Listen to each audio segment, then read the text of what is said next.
दोस्तों, दुनिया में बहुत सारे लोग ऐसे होते हैं जिनकी जितनी बात और अच्छाई की जाए उतनी कम लगती है। मैं बात कर रही हूँ singer, writer, director, actor Zubeen Garg की। जुबीन गर्ग असम का वो नाम है जिसने ना सिर्फ म्यूजिक दिया बल्कि असम की पहचान भी बना दी।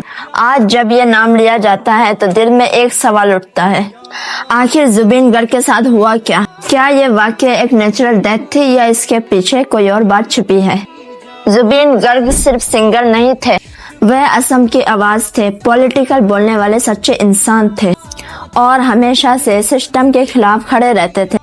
लेकिन मौत के बाद जितनी खबरें बाहर आ रही हैं, वो सब एक ही बात कह रहे हैं, कहानी साफ नहीं है। कहा जा रहा है कि उनकी तबीयत खराब थी, लेकिन उनके करीबी दोस्त और कुछ म्यूजिशियन कह रहे हैं जुबीन के अंदर कोई थकान नहीं थी, वो अगले प्रोजेक्ट की प्लानिंग कर रहे थे। अचानक ऐसा कैसे हो गया? कुछ रिपोर्टर्स ये भी कह रहे हैं कि उनकी मौत हार्ट अटैक से हुई, लेकिन सोशल मीडिया पर लोग सवाल उठा रहे हैं, अगर हार्ट अटैक था तो पोस्टमार्टम रिपोर्ट इतनी देर से क्यों आई? और अगर सब नॉर्मल था तो सरकार और मीडिया इतनी जल्दी मामले को शांत क्यों कर रहे हैं? जुबीन गर्ग ने अपनी आखिरी कुछ इंटरव्यूज में कहा था, मैं अब सिर्फ गाने नहीं गाऊंगा, मैं असम की सच्चाई लोगों तक पहुंचाऊंगा।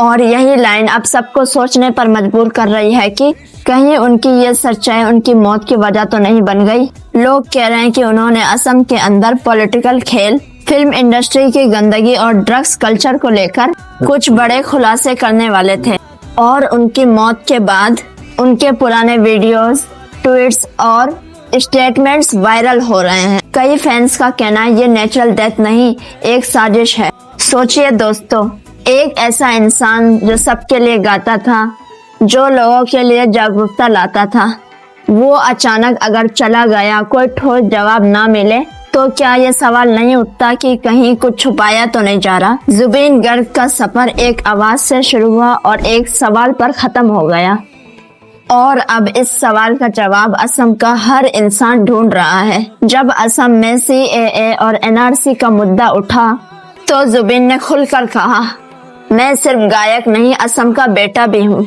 जब जनता दुखी है तो मैं चुप नहीं रह सकता। कई लोगों ने विरोध किया, लेकिन जनता ने उन्हें हीरो बना दिया, क्योंकि सच्चाई बोलने वाले इंसान बहुत कम होते हैं। लोग कहते हैं जब जुबीन गाते थे तो हवा भी रुक जाती थी। उन्होंने सिर्फ असमी नहीं बल्कि हिंदी, तमिल, नेपाली, अंग्रेजी हर भाषा में गाने गाए, करीब 40,000 से ज्यादा गाने, जो एक बहुत बड़ा रिकॉर्ड है।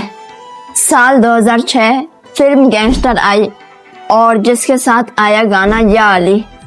ये गाना पूरी दुनिया में छा गया। या अली रहम वाली, ये शब्द सुन के लाखों लोगों के दिल में सुकून उतर जाता था। जुबीन को रातों रात स्टार बना दिया इस गाने ने, लेकिन उन्होंने कभी अहंकार नहीं किया। वो हमेशा कहते थे, मैं फेम के लिए नहीं, इमोशन के लिए गाता हूँ। जुबीन के गानों में सिर्फ सुर नहीं थे, उनमें दर्द, प्यार और इंसानियत थी। वो मानते थे म्यूजिक किसी धर्म से नहीं बनता, ये दिल की आवाज है। उनकी आवाज में एक जादू था जो अमीर, गरीब, मुस्लिम, हिंदू सबको जोड़ देता था। जुबीन सिर्फ सिंगर नहीं थे, एक अच्छे इंसान भी थे। उन्होंने असम के गरीब बच्चों की पढ़ाई के लिए पैसे दिए और ड्रग्स और अल्कोहल के खिलाफ कैंपेन चलाया। वो कहते थे, टैलेंट को नशे की जरूरत नहीं होती, दिल से गाओ, दुनिया खुद सुन लेगी। साल 2025 सितंबर महीना जुबीन सिंगापुर गए थे नॉर्थ ईस्ट इंडिया फेस्टिवल में भाग लेने।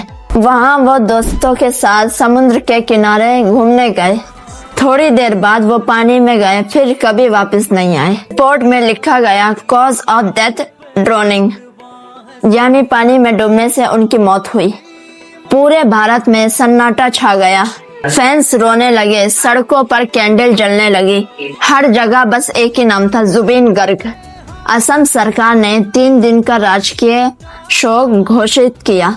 उनकी अंतिम यात्रा में लाखों लोग उमड़ पड़े। हिंदू, मुस्लिम, सिख, ईसाई सब एक साथ थे जब उनकी चिता को आग दी जा रही थी। पीछे या अली बज रहा था और लोगों की आंखों से आंसू नहीं रुक रहे थे। जुबीन, तुम चले गए लेकिन तुम्हारी आवाज आज भी जिंदा है। जुबीन गर्ग ने हमें सिखाया कि संगीत सिर्फ गाना नहीं, एक एहसास है।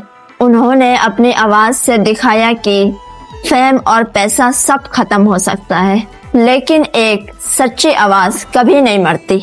Music it's not religion, it's emotion. आवाज अगर दिल से निकली हो तो वो अमर हो जाती है। जुबीन गर्ग ने हमें ये सिखाया कि इंसान की पहचान उसके धर्म से नहीं, उसके दिल की सच्चाई से होती है। वो आज नहीं है, लेकिन उनकी आवाज आने वाली पीढ़ियां तक गूंजती रहेंगी। उनके अंदर क्या क्या बातें थी।